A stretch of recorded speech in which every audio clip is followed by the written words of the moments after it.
Currently, Earth.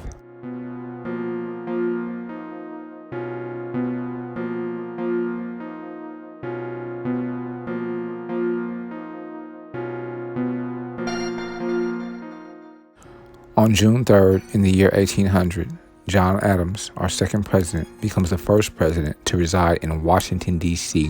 when he takes up residence at Union Tavern in Georgetown.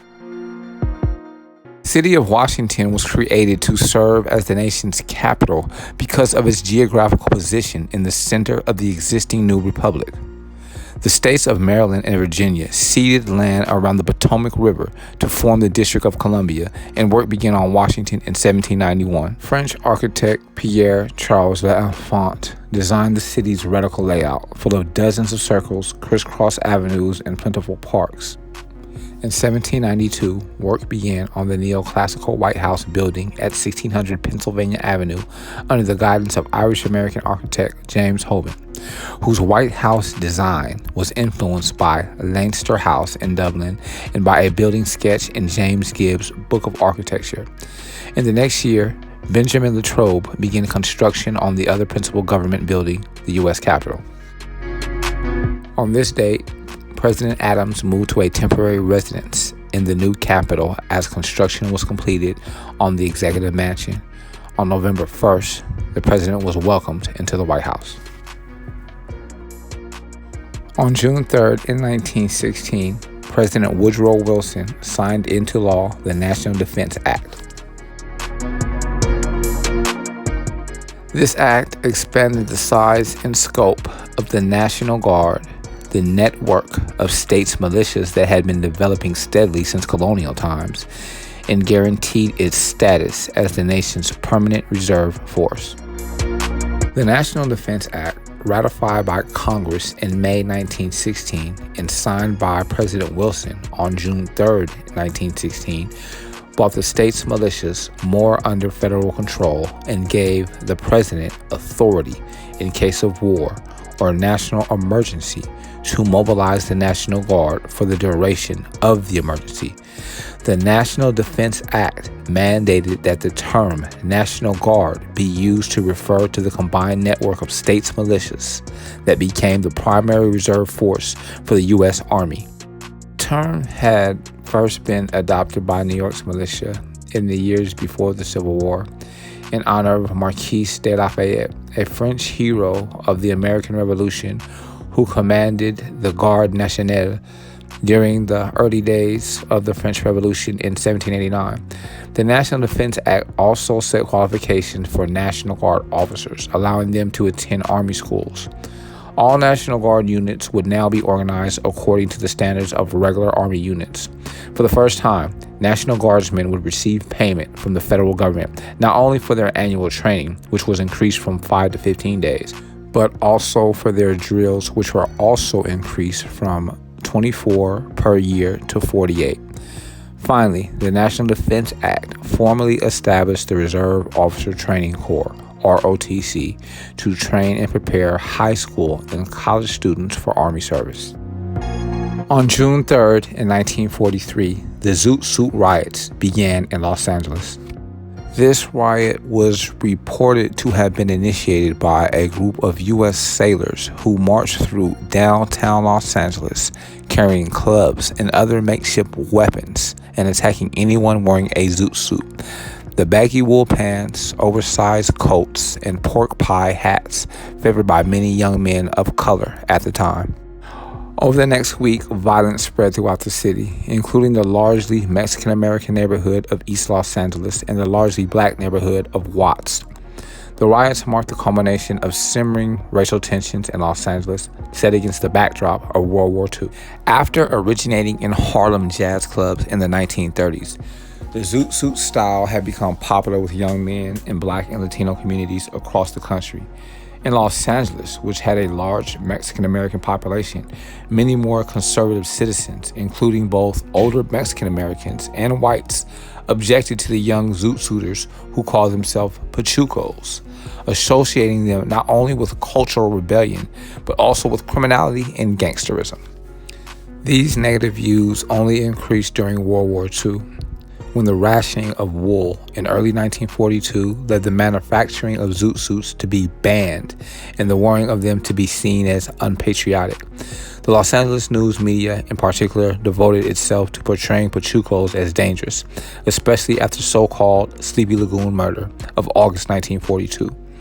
In that notorious case, hundreds of Mexican-American youths were rounded up, and 22 of them tried and convicted in the murder of another young Mexican-American man, Jose Diaz, a decision that was later overturned and viewed as a major miscarriage of justice. On May 30th, in 1943, a verbal confrontation between a group of U.S. sailors and a group of zoot suiters ended in the beating of one of the sailors.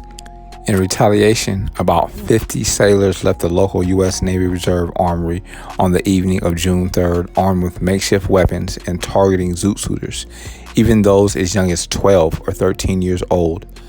On the second night of rioting, the sailors headed into the city's Mexican-American communities, barging into cafes, bars, and theaters to seek out and attack their victims. Military personnel and civilians joined the violence, some traveling to Los Angeles from elsewhere to take part. While news reports portrayed such rioters as heroes fighting against a supposed Mexican crime wave, many of their attacks were clearly racist in nature, targeting Latinos, African Americans, and other minorities, even when they weren't wearing zoot suits.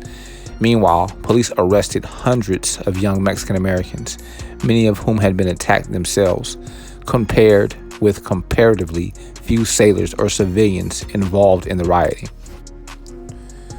The Zoot Suit riots finally died down after June 8th, when military officials banned all military personnel from Los Angeles and called on military police to patrol the city.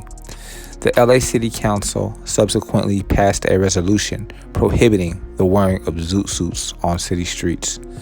No one was killed during the Zoot Suit riots, though many people were injured.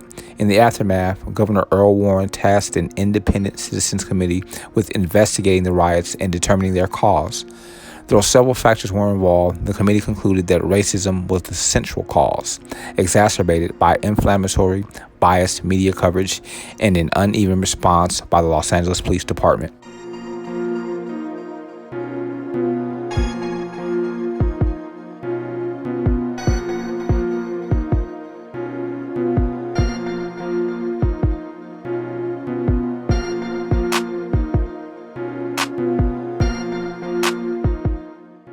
On June 3rd, in 1956, city authorities in Santa Cruz, California, announced a total ban on rock and roll at public gatherings, calling the music detrimental to both the health and morals of our youth and community. It was a dance party the previous evening that led to this reaction on the part of Santa Cruz authorities. Some 200 teenagers had packed the Santa Cruz Civic Auditorium on a Saturday night to dance to the music of Chuck Higgins and his orchestra, a Los Angeles group with a regional hit record called Pachuco Hop. Santa Cruz police entered the auditorium just past midnight to check on the event, and what they found, according to Lieutenant Richard Overton, was a crowd engaged in suggestive, stimulating, and tantalizing motions induced by proactive rhythms of an all-Negro band. But what might sound like a pretty great dance party to some did not to Lieutenant Overton, who immediately shut the dance down and sent the disappointed teenagers home early.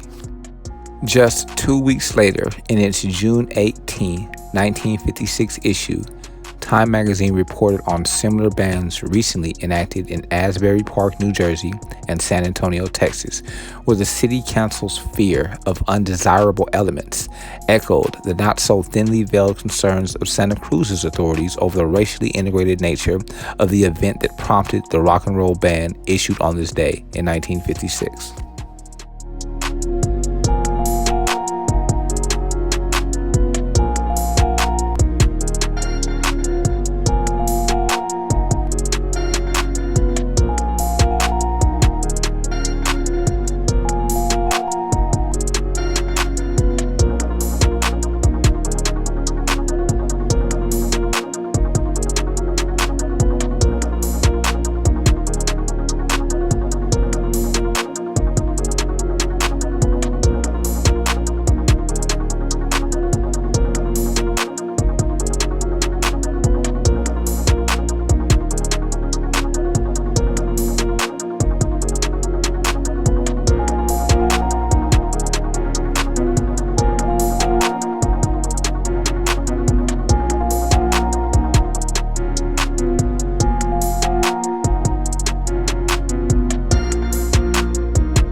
June 3rd, in 1965, 120 miles above the Earth, Major Edward H.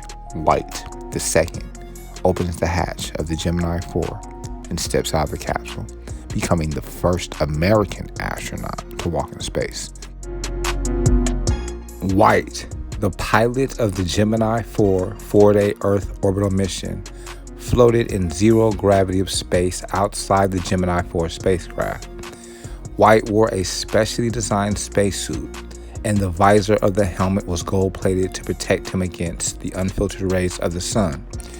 He also wore an emergency oxygen pack secured to the spacecraft by a 25-foot umbilical line and a 23-foot tether line. Both of these were wrapped in gold tape to form one cord. In his right hand, he had the HHSMU, which is the handheld self-maneuvering unit, with which he controlled his movements in space. Astronaut James A. McDivitt, command pilot of the mission, remained inside the spacecraft during the walk. Currently Earth, where we all dwell. If you leave any living organism unattended or unchecked, their only clear mission, even being observed from a distance as far as space, is to expand.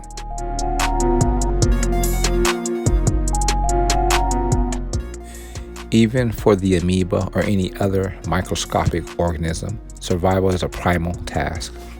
Expansion via genealogy, mentality, and space is every living organism's primal focus.